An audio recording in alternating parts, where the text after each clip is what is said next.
Oh, what's going on YouTube? I'm trying this live streaming thing at one time. See if I can get anybody to come on here. Just trying to see how it works. I should be able to see it. I wish I could.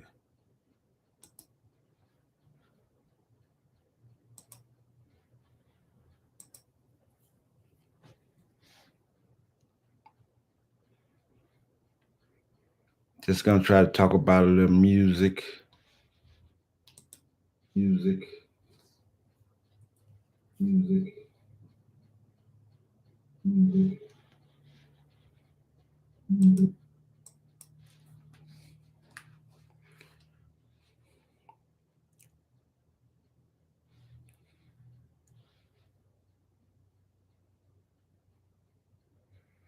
Just sitting here in my little home studio setup, and so if I have any question, anybody want to ask me a question, I know I'm new to this streaming and anything about music production, anything I can help anybody with. I finally broke down and got me a MacBook Pro. I got it more to do some multimedia stuff with the Adobe software and all that. So, but if you have any questions about anything that have to do with music, um, music production, music theory, um, anything you got to do with music, I'm open for it. I'm gonna start streaming live a little more. Well, I'm gonna start streaming live, period, because I've never been live on here, and I haven't been making that many videos of late. Just haven't had the time, and not really knowing what to make videos about because as I look on YouTube, they cover pretty much everything. But anybody want to chat about anything, music, anything else, I'm gonna start doing my little live stream. Got to get used to this. I've never done it before, and so I'm set some dates and some time of when I do go live, and go from there. But while we doing that, while we're waiting for anybody to ask some questions, I'm gonna try to play some of the stuff that this one song I was working on today, just flipping samples. I found this song um, on TrackLib. TrackLib is a basically a music store where you could um, download samples, download whole tracks, and you can even get your license to use the samples if you want to try to make money off of it. Try to go commercials with those samples. Use it in a song that you're gonna release, something you're producing for somebody else. So I got this right here for Sound Lab, not Sound Lab, Track Lib, and I've been messing with it, just flipping it. Check it out.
And so that's basically the track I've been working on today. I noticed they've been having a thing in here about is sampling cheating? Is using loops cheating? Now, I don't think using loops or sampling or none of that is cheating. If you're a hip hop producer, um, you're free to use that type of stuff. In a lot of electronic music, they use samples and loops, especially hip hop. Hip hop was born from using loops and samples. So I don't see how that is even a discussion. You got well-known top-notch producers, legends that did nothing but loop certain records, and they became mega hits. I think with sampling and looping, it opened up, like, it opened the door for new people to enter music. If you don't play an instrument, if you don't understand music theory or none of that, then you're gonna have to use samples and loops to make music. That's one way to do it. I play keyboards, I play bass guitar, and I play some regular guitar. So, but I still sample. I sample in a minute. I loop in a minute. I love things like TrackLib, Arcade, all those other things, Landar, and all those other things where you can get samples and loops. One thing it does, it really gets the creative idea flowing. It's nothing for me. I can play electric guitar, but it's nothing for me to go and find an electric guitar loop and then build around it and build incredible stuff around it and come up with stuff that you would never have came up with if you had never came across that loop or that sample. So for me, looping and sampling is essential. I make music without using loops and samples also. So I I don't even know why it's a topic these days, because especially if you're making music, and like I said, especially if you're making hip hop music, even if you're making pop music, uh, if you listen to a record, a new recording today, and you hear some elements in there, and you want to find out where did they get that from, if they sample that from another record, it's easy to find with the internet. Uh, a website called Who Sampled. I think the name of it is Who Sampled. Um, and it'll tell you can put in your favorite old school track. It don't even have to be an old school track. It'd be a song from a couple of years ago, and it would tell you if they use a sample or not, or who sampled that records. And you'll be amazed at how many songs that we listen to today that use samples and loops, and you never even knew it. Dre used it a lot. Dr. Dre uses it a lot, and he's regarded as one of the best producer in hip hop, if not the best. You know what I'm saying? So I don't even understand why that is a topic these days, because mostly everybody uses samples and loops. I think it was a big thing about Sonny Digital. He was saying something about it, and okay, if you don't use it, there's nothing wrong with you. I mean, nothing wrong with your production. Nothing wrong with nobody else's production if they do use samples and loops. I guess if you don't use samples and loops, that's cool.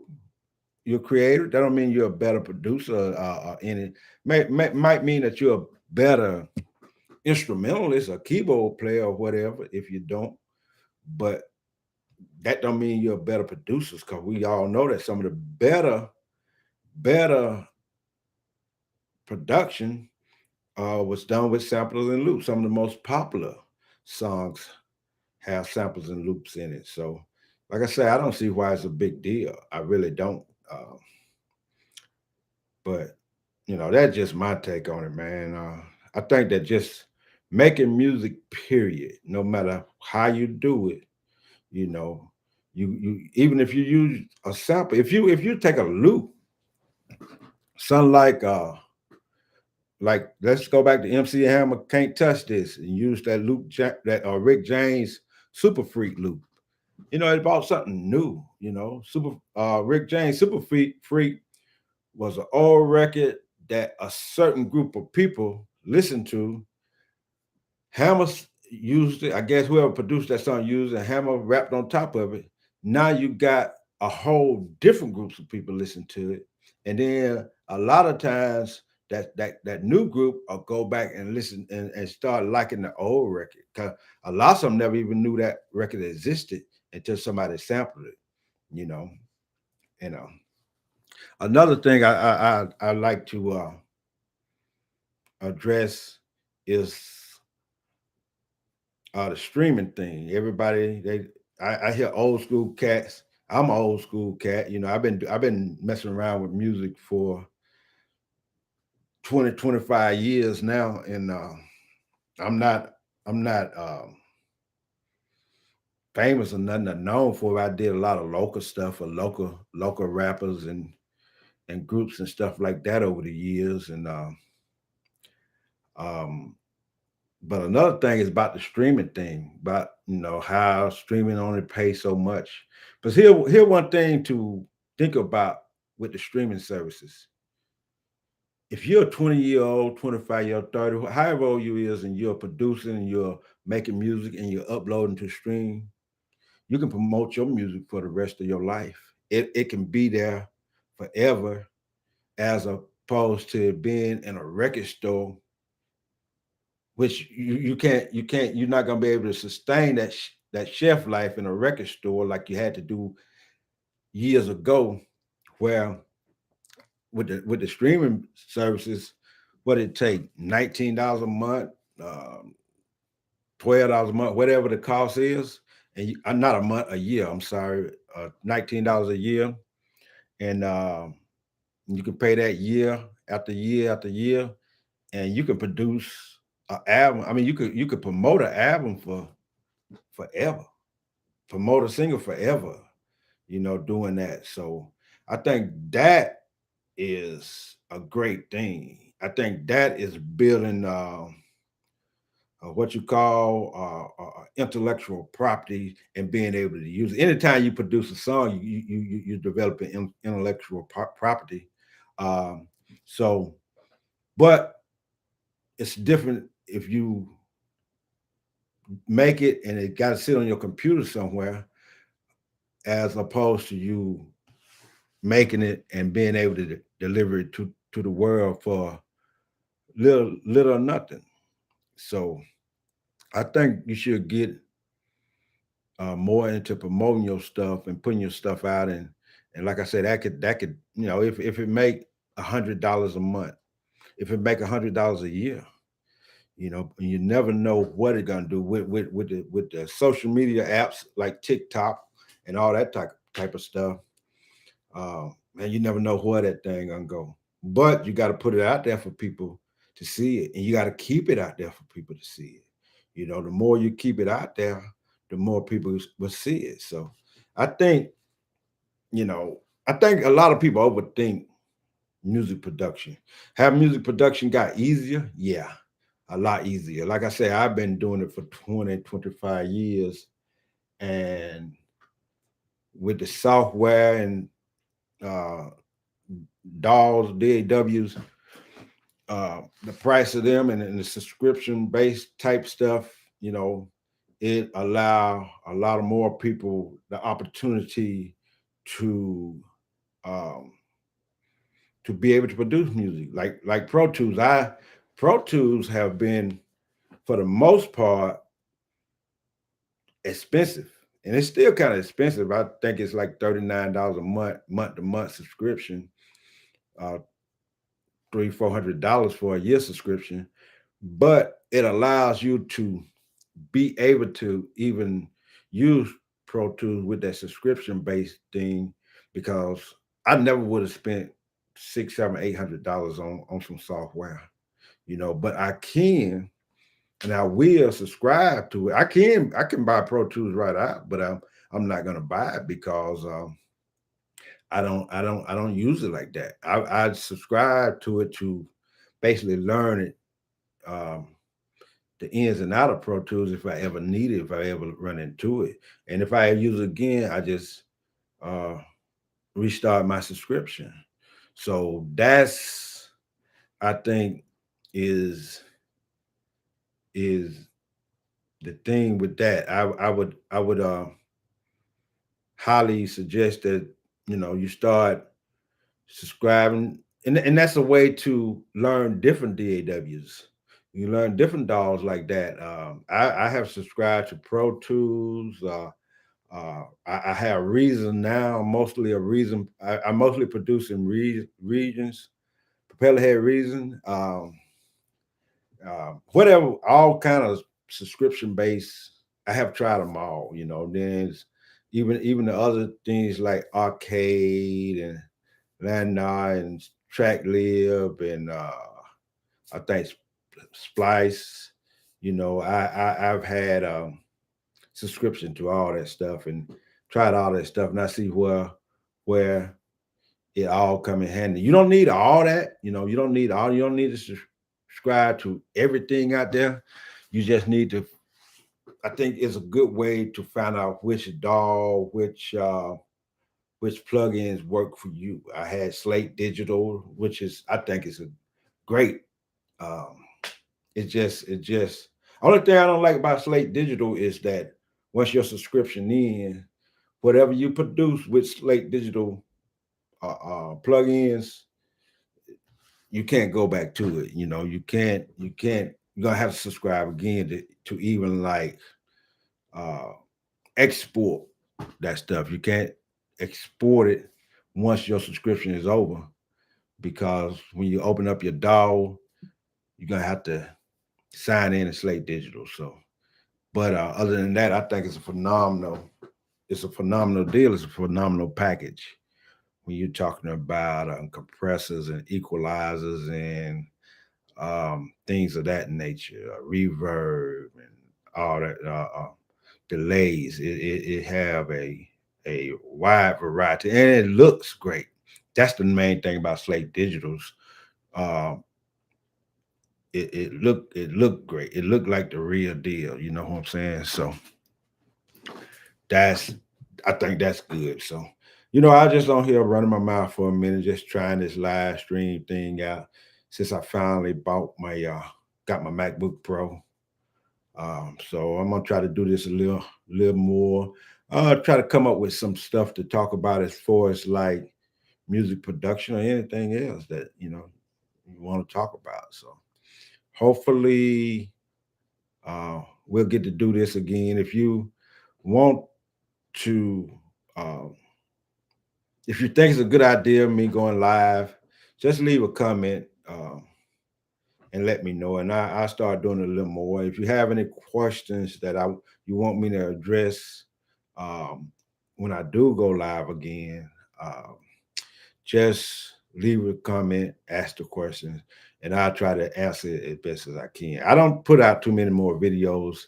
I think I want to start, but it's just that every time I think about doing something, I go to YouTube and find it. It's much of this stuff is well covered. I think this is the best avenue for like one-on-one interaction. Not really one-on-one, but having me here and to answer any question about anything musically, um, how to set this up, how to set that up. And if I can help, I will be in help. So until next time, I'll holler at you.